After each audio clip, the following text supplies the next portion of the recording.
Hello, everyone. Thank you for joining us. We're streaming live on Facebook now, and we're going to let folks into the actual Zoom meeting. So let's go ahead and have folks enter in. Go ahead and do that, those who are co-hosts. Okay, the doors are open.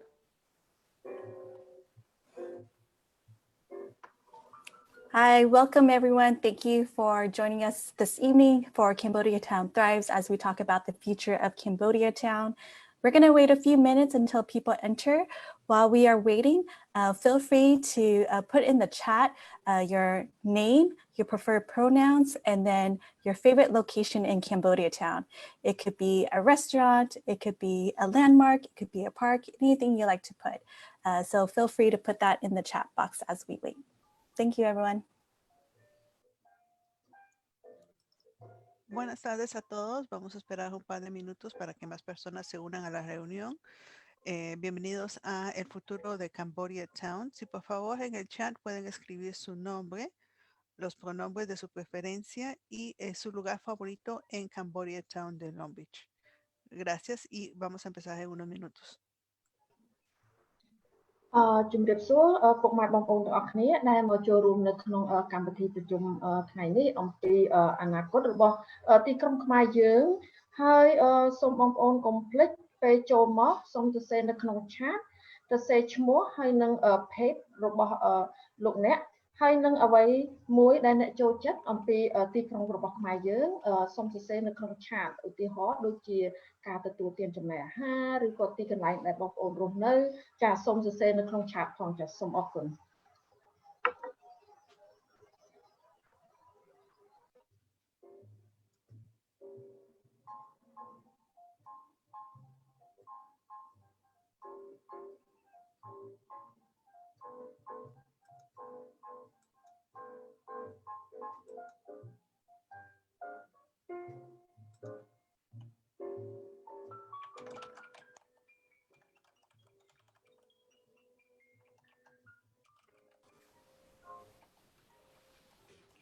Once again, welcome everyone. Thank you so much for joining us today, this evening. As we're waiting for folks to join, if you can go ahead and introduce yourself into the chat box, please write your name, preferred pronouns, and then your favorite location. So I put my name in the chat box, but I'll go ahead and introduce myself as we're waiting.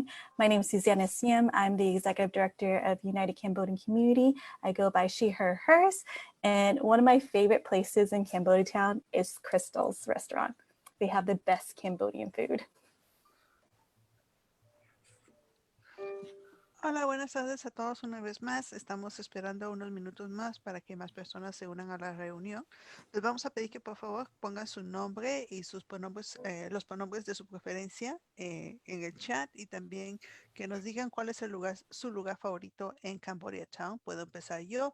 Soy Susana Snig y estoy aquí con UCC. Y mi lugar favorito es el restaurante Crystal porque creo que es un excelente restaurante y siempre tenemos muy buena comida en Cambodia Town. Hey, this is Jeremiah. My pronouns is, I guess, Jeremiah. And my favorite spot in Cambodia Town is MacArthur Park and the library with my homeboy Sanghak, who got one of the largest Khmer translated books in I think the U.S. I'm not 100%. I get my facts right, but that's it is in the U.S. Yes. Okay, history in the making. So that's my homeboy. So I just wanted to give him some love too. That's it. Awesome. Thank you, Jeremiah, for sharing. Well, then we'll go ahead and get started. Welcome everyone to Cambodia Town Thrives, the future of Cambodia Town. And today we'll be sharing some quick updates about what's going on in the neighborhood, but also listening to you all and hearing about what you want to see for the future of Cambodia Town. So before we enter into our space, we'll go ahead and As for those that need interpretation, if you need interpretation, you'll see a link at the bottom of your screen, right next to the shared screen area for interpretation. If you need Spanish interpretation, you'll click onto Spanish. And if you need Khmer interpretation, you click onto French. Once you click onto that, you can go ahead and mute the main speaking space so you don't hear the English and you'll just hear the language you prefer. So I'd like to introduce Edna, who will be providing our Spanish interpretation, to share how to sign on in Spanish. Thank you, Susana. Hola, buenas noches a todos. Vamos a empezar en un segundito. Una vez más, bienvenidos a esta reunión sobre el futuro de Cambodia Town. Vamos a estar hablando acerca de algunas actualizaciones que tenemos para ustedes acerca de lo que está sucediendo con este proyecto, pero primero quisiéramos darle las instrucciones para acceder a la interpretación. En un segundito, en la parte baja de su pantalla van a ver un icono que va a aparecer, es un mundo. Van a presionar ahí y van a seleccionar el idioma de su preferencia, ya sea inglés o español. Y también, si por favor pueden seleccionar Mute Original Audio. Si tienen cualquier problema técnico durante esta reunión, pueden comunicarse vía chat con las personas que aparecen como host. Ellos podrán ayudarles. Gracias. Y ahora vamos a escuchar a Sitari con las instrucciones en Khmer. ជំរាបសួរពុកម៉ែបងប្អូនទាំងអស់គ្នាដែលមកចូលរួមនៅក្នុងការប្រជុំថ្ងៃនេះអំពីអនាគតរបស់ទីក្រុងខ្មែរយើងខ្ញុំចង់ជម្រាបថាគឺថាបើសិនជាអស់លោកស្រីចូលមកចូលរួមនៅក្នុងការប្រជុំថ្ងៃនេះសូមកុំភ្លេចសរសេរឈ្មោះហើយនឹងជ្រើសរើសភាសារបស់លោកស្រីដែលចង់ស្ដាប់មានឧទាហរណ៍ដូចជាភាសា English Spanish ហើយចំពោះភាសាខ្មែរសូមបងប្អូនកុំភ្លេចជ្រើសយកភាសា French ដើម្បីស្ដាប់ការបកប្រែជាភាសាខ្មែរពេលដែលបងប្អូនជ្រើសរើសភាសា French សម្រាប់ជាភាសាខ្មែរហើយសូមកុំភ្លេចចុច mute ដើម្បីកុំឲ្យឮសំឡេងហើយបើសិនជាចង់និយាយសូម unmute ដើម្បីស្ដាប់បានការនិយាយឆ្លងឆ្លើយគ្នាចាហើយក៏សូមកុំភ្លេចជ្រើសរើសមើលនៅក្នុងផែនទីមានរូបសញ្ញាផែនទីដើម្បីជ្រើសរើសភាសាចាសូមកុំភ្លេចមានភាសា English Spanish ហើយ French សម្រាប់ជាភាសាខ្មែរសូមកុំភ្លេចអរគុណ Okay, we'll go ahead and start the interpretation. In addition to interpretation, we will be recording this session. So if you don't feel comfortable being recorded, feel free to turn off your video and if you don't feel comfortable, if you could just let me know in the chat and then we will not record any longer. This is streaming on Facebook Live for those that are not able to join via Zoom. Yeah, and so we'll go ahead and get this meeting started. If you are able to, feel free to turn on your video, but it's great to see everybody's faces. Welcome to Cambodia Town Thrives. We are sharing about updates about what's happening in Cambodia Town when it comes to development and ways that we as the community can help lead development that's equitable for our community members to really build investment. So I'm going to pass it along to Daniel, who is UCC's graduate intern, to lead us in a grounding exercise. Hey everyone, thanks Susanna for the introduction and opening the space. I just want to introduce myself, Daniel, he, him, they, and I am a graduate student at UCLA, interning at UCC. I know that it's the middle of the week, so all of us might be at different stages of where our energy is at. We all had a long day probably, so just trying to find a way to recenter ourselves. So we're going to do a quick breathing exercise and then kind of jump into the next activities. So let me share. Okay.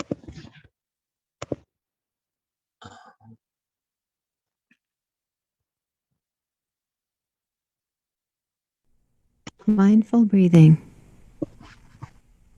Close your eyes and rest your hands on your knees. Bring your attention to the touch of your body on your seat. Feel the weight of your body on your chair or cushion. Make sure that your back is straight and that you're comfortable.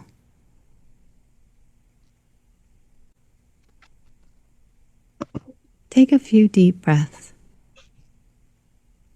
While you're breathing deeply, relax your shoulders, your stomach muscles, the muscles in your face, your hands, and your legs. Let go of all the tightness in your body.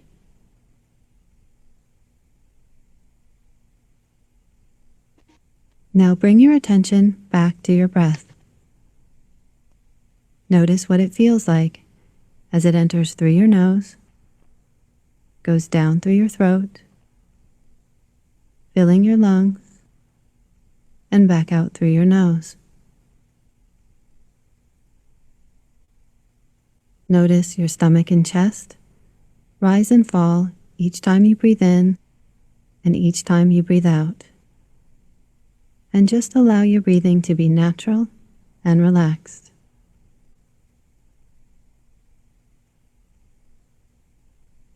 Now bring your attention to the feeling of your breath in your nose.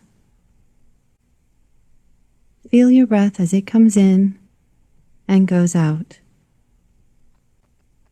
Just focus on this sensation, paying attention to each time you breathe in and each time you breathe out.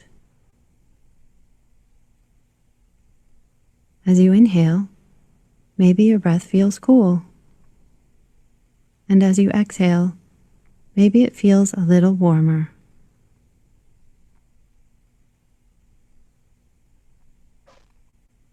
When your mind wanders, or if you become distracted, just notice what's going on in your head, and then gently bring your attention back to your breath, going in and out.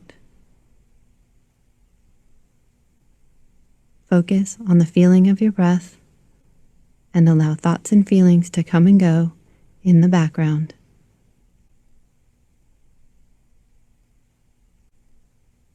Now gently bring your attention back to the touch of your body on your seat and open your eyes.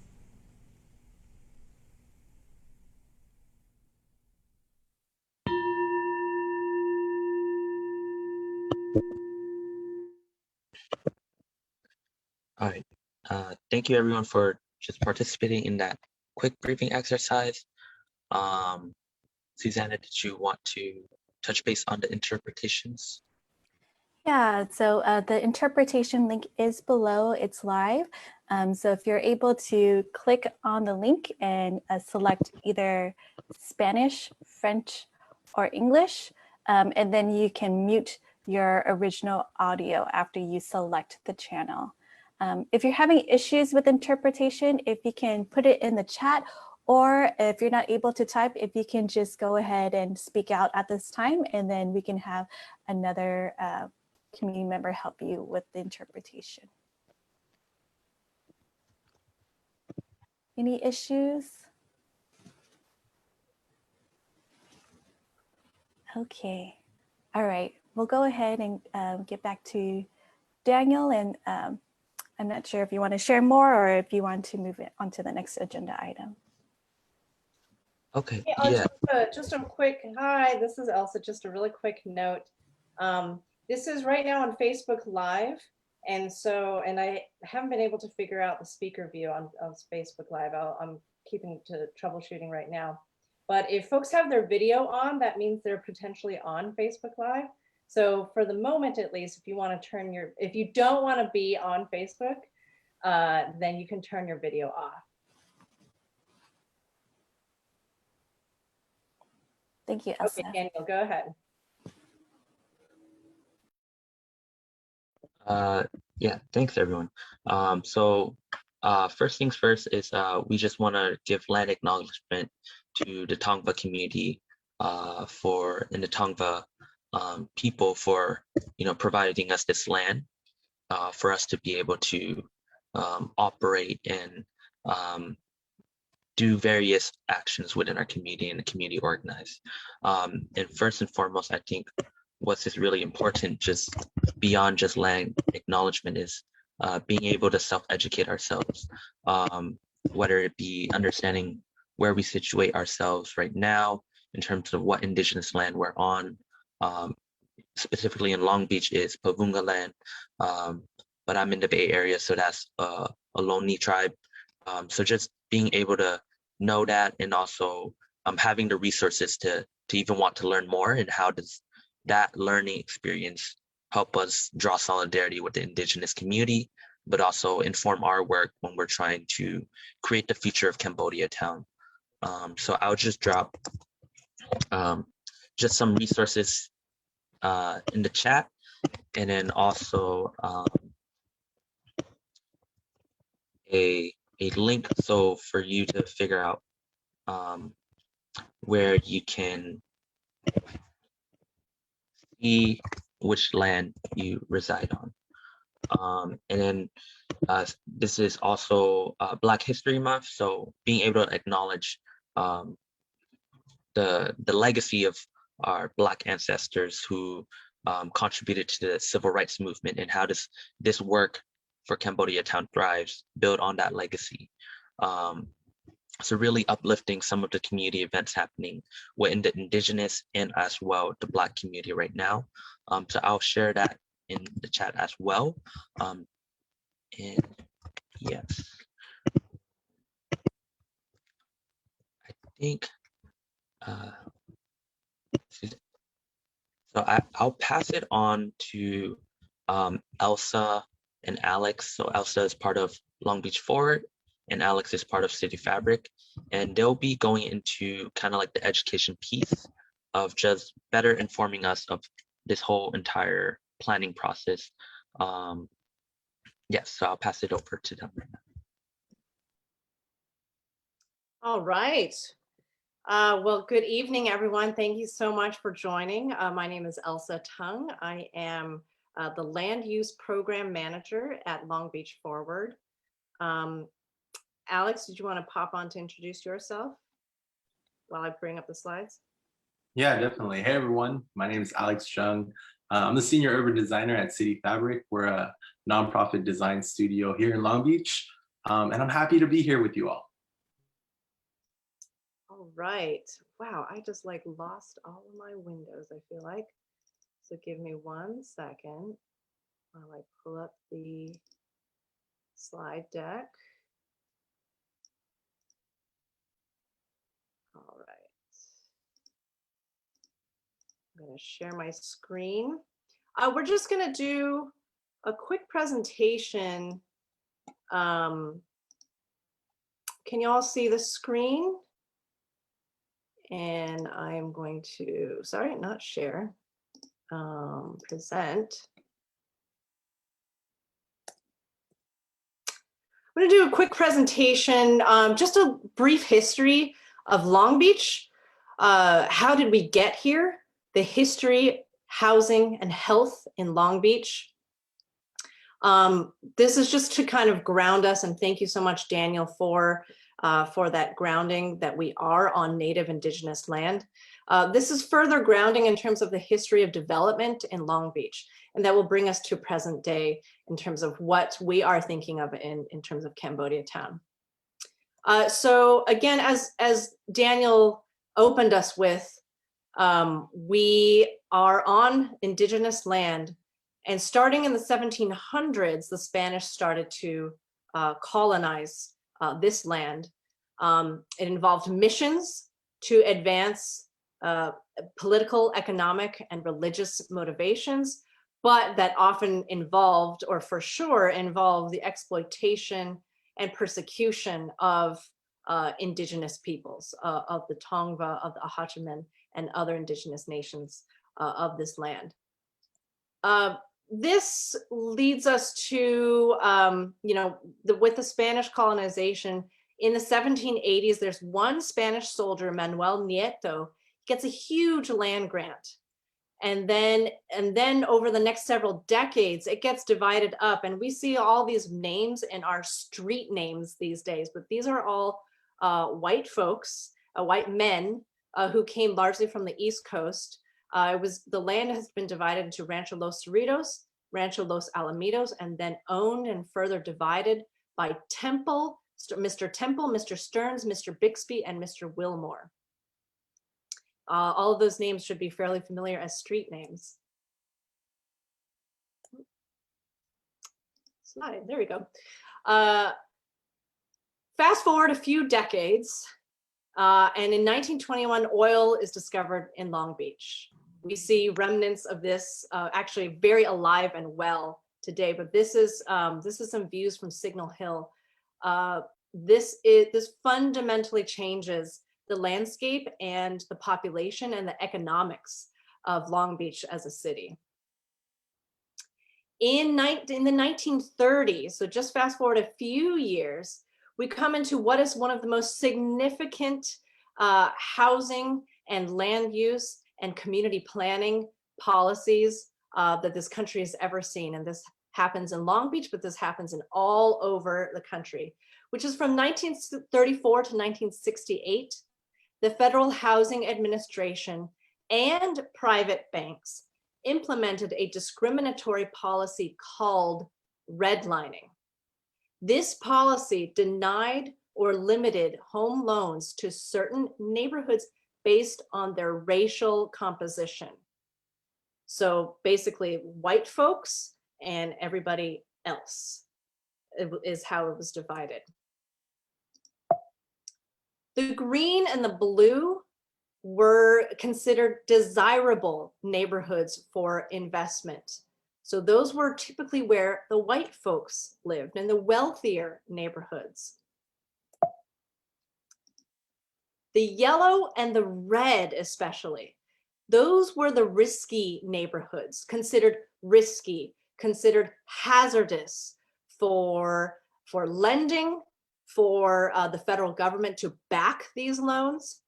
So this made it extremely difficult for low-income, Black, brown, indigenous people of color to buy homes and generate wealth and pass on wealth to future generations. I'm going to show a real quick video, actually, so I'm going to, let's see, I'm going to get out of this presentation. And I'm going to show this video. And hopefully y'all can hear it. Let me know if you can hear. The early 1900s is when we start seeing the rise of the real estate industry in the United States. Developers are starting to learn how to build large-scale developments, shopping centers, and in the development of all of these new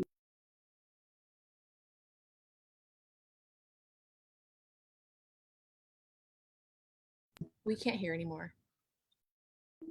This is the original deed to this whole development, 252 units. No lot in said tract shall at any time be lived upon by a person whose blood is not entirely that of the Caucasian race. And for the purpose of this paragraph, no Japanese, Chinese, Mexican, Hindu, or any person of the Ethiopian, Indian, or Mongolian races shall be deemed to be a Caucasian. As a Mexican American, I would have been forbidden from purchasing this house. Look at the Homeowners Loan Corporation maps, the redlining maps. The federal government basically would divide up cities and communities into various different strata, like cuts of beef. And they would have green areas, which were very desirable and highly investable, blue areas, also desirable and highly investable. And they had yellow areas where there's slightly higher risk, so be careful. And then they had red zones. In those red areas, they basically wouldn't back mortgages or insurance policies. This is something that happened all over our country. There are people who never got to pass on homes to their children. There were people who never got to build up credit. There were entire neighborhoods that were deprived of investment opportunities. And so when you're talking about institutionalized racism, those are the institutions that manufacture relationships and opportunities in a city. The federal government, state governments, local government have had a hand in that marketplace throughout our history to shape how our communities look, to push resources to certain parts of communities to benefit certain populations. And that structure which led to persistent disadvantage, not just in terms of making a home, but in terms of the ability to have power and voice in a society, has in many ways continued forward to this day.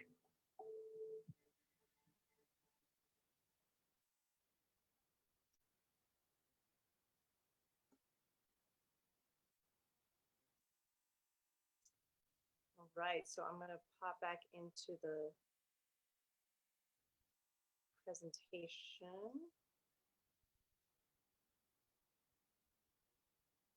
So this, I can't guarantee whether this sign was in Long Beach or not. I don't necessarily think it is, but this is an example of a sign that at the front of a new development, a new subdivision, which was exclusive and restricted. So this happened all over the country, and certainly in Los Angeles and Long Beach as well. So now we're gonna, man, why is this? There we go. So while this is happening, I mean, these policies are happening, and these exclusionary policies are in effect. While this is happening, we're in World War II, and Long Beach is fundamentally and profoundly changed. We become the staging ground for the war in the Pacific, which changes the city in profound ways. The US Navy and war industries employed 200,000 people in our area, in Long Beach and the rest of the harbor area. And this was the World War II was the first large-scale migration of Black Americans to Long Beach. They were escaping the Jim Crow South, and they came to Long Beach and they worked in our naval and war industries. At the same time, Japanese Americans, and we had a robust Japanese American population in Long Beach and San Pedro, they were forcibly removed and incarcerated in internment camps, incarceration camps, because of following the bombing of Pearl Harbor. So these are fundamental demographic and industrial and economic shifts in Long Beach. This affects our housing as well. So everything that we're talking about right now really goes back to housing. The city annexed new land, developed hundreds of new units for all of these new people and all of these new workers, but still there was a severe housing shortage. We actually had rent control back in the 40s and back in World War II, and there was conversion of single family homes. But here, again, Black Americans, African Americans could work. So please come to Long Beach to work, to give us your labor. But they were banned from living or buying homes in the most desirable areas. And so we have this news article here, Housing Problem of Negroes Studied. And I'm gonna read in the second paragraph. It said that the Negro section around Anaheim Street and California Avenue, which is the neighborhood that we're actually talking about today, where a former population of 600 lived, now must take care of 6,000 Negroes. Influx of Negro war workers has been to a district which has not been increased in size. So this is what underlies all of the massive changes that are happening in the 30s and 40s. I'm going to pass it to Alex now to bring us into the second half of the 20th century, into modern day. Thank you, Elsa. Yeah, and I'm also getting the time notice that we have about 5 minutes left. So I'm going to try to go through this somewhat quickly, but I'm also going to try to speak slow enough for our interpreters to make sure that they're catching up. So kind of to bring us to the 1950s to the 1960s, World War II led to an influx, or a lot of basically a need for jobs. And a lot of that led to the creation of freeways, because that's a great job. So we have the 710 freeway, the 405 freeway, and the 110 freeway, Long Beach freeways that cut through a lot of our communities. But then at the same time, they also were to support the port, which was the largest port in the United States. So this large piece of infrastructure is still embedded in our communities and neighborhoods today and have an effect on our communities as a whole in terms of environment. Next slide, please. So in the 1960s, we also saw a rise in the civil rights movement and more fair housing movements as well. So Long Beach Black and women-led community organizing was central to a lot of the housing victories statewide. So, you know, there was in 1963, the California Fair Housing Act, which allowed folks to, you know, to get homes, people of color to get homes. However, there was Proposition 14, which came soon after in 1964, which would basically remove it, which would thereby allow property sellers, landlords, and their agents to discriminate on ethnic grounds when selling their house. So this was declared unconstitutional, and a lot of that work had to do with a lot of community organizing, and that was brought together by a lot of Black community organizers, starting with the local NAACP chapter. And they were central to a lot of fair housing victories statewide. At the same time, in 1968, Latinx students from Poly High School organized a walkout protesting the lack of racial studies, ethnic studies in education in both their faculty and their curriculum. Next slide, please. So in 1968, there was a large wave of immigration that happened. For a lot of Cambodian Khmer Americans, that was due in part, unfortunately, through genocide. Long Beach, as you may know, has the largest population of Cambodians outside of Cambodia. And the first wave arrived to Long Beach as refugees after the genocide was perpetuated by the Khmer Rouge from 1975 to 1979. Fast forward kind of to modern day, in 2007, we saw the incorporation of Cambodia Town. It became an official neighborhood, but it was under the condition that it had to be a business improvement district, so a very business-centered model. Next slide, please. So the next two slides I'm gonna go through real quickly, but going back to Elsa's redlining map, which you could see there on the very left, you could kind of see Cambodia Town right there in the center as like a red line area. And as you can see, based on these other maps, poverty rates, people of color, you can see that there has been the effect of these old racial, racist policies trickling down all the way down to how it affects our communities today and what they look like today. Next slide, please. And that also goes for the percentage of renters and also life expectancy. So based on where you live determines how long you're gonna live. Where you live will depend on how long you will live. Next slide, please. And so what happens, right? You look at your neighborhood, and a lot of these photos are from Cambodia Town. You see broken sidewalks, liquor stores, lack of investment in parks. You see fast food and drive-throughs. You see a lot of trucks and things like that. And this was all in a way on purpose. This is really the story of, like Mary said in the comment, the tale of two cities. It really is this inequity that has come about because of this racist investment. Next slide, please. But it doesn't have to be this way. You know, we all as a community can work together to change this through planning and policy. And that's really why we're here today, is to talk about this opportunity to really reform through policy and planning how we view the city and how we can create investment in our community without you know, this idea that, like, yeah, basically we could reinvest in our community. Next slide, please. Awesome. So I went through that really quickly and I really did a very broad overview, but does anyone want to share questions, thoughts, or feelings? Maybe one or two, we could field one or two of those. I see in the chat, will this slideshow be available afterwards? we could definitely make it available afterwards for folks who are interested. Just we'll follow up with you afterwards. Awesome.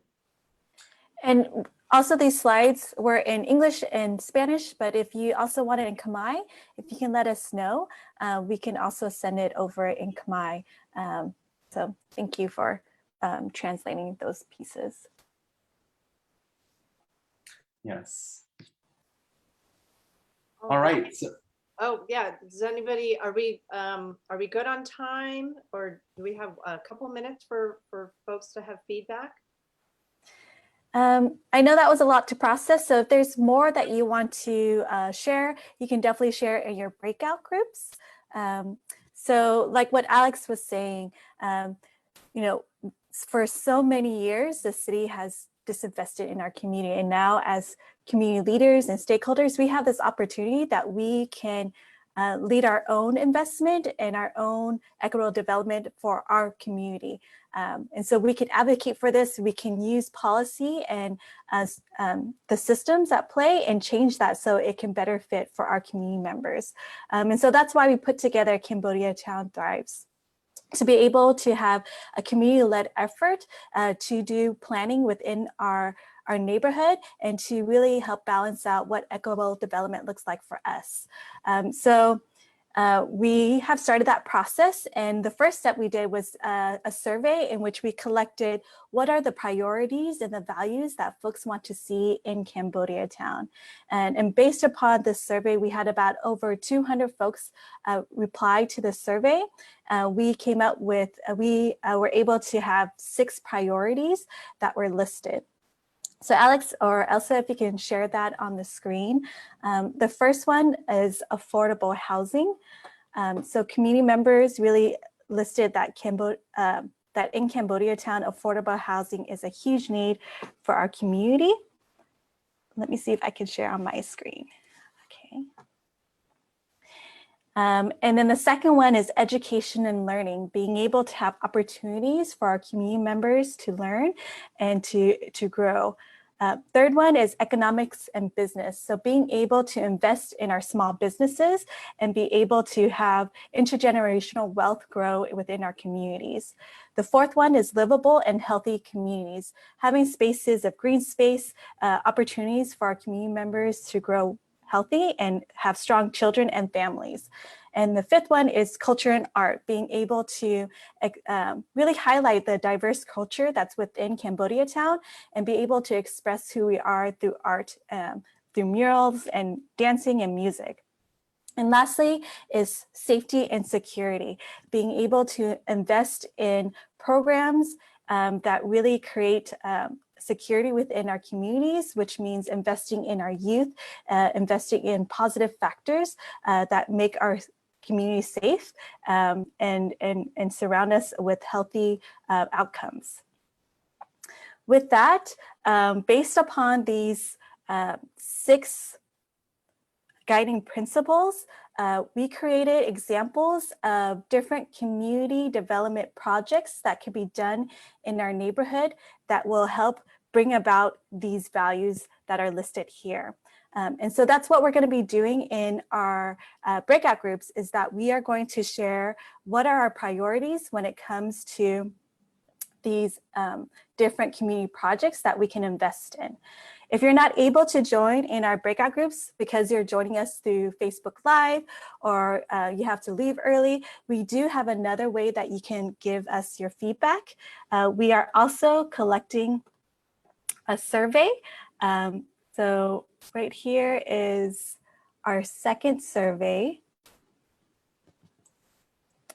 And this collects the same information in terms of being able to prioritize and invest in different community projects, starting from a small project to medium and then to large. We'll go ahead and drop those links into the chat box. So if you're able to complete the survey, please complete the survey. But this is the same information that we will be going through in our breakout groups.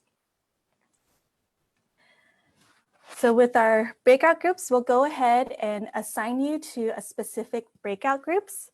But if you are Spanish or Khmer speaking, we're going to go ahead and have them join into the main session, and we'll put you into a Spanish speaking breakout group and then a Khmer speaking breakout group.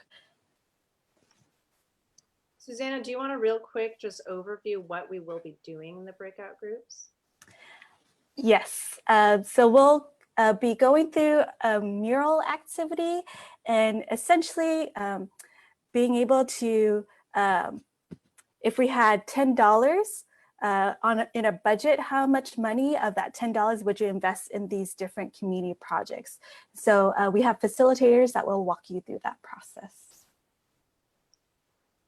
Great. Okay, well, I am going to end the Facebook live stream now before we get into the breakouts. So I'll go ahead and do that.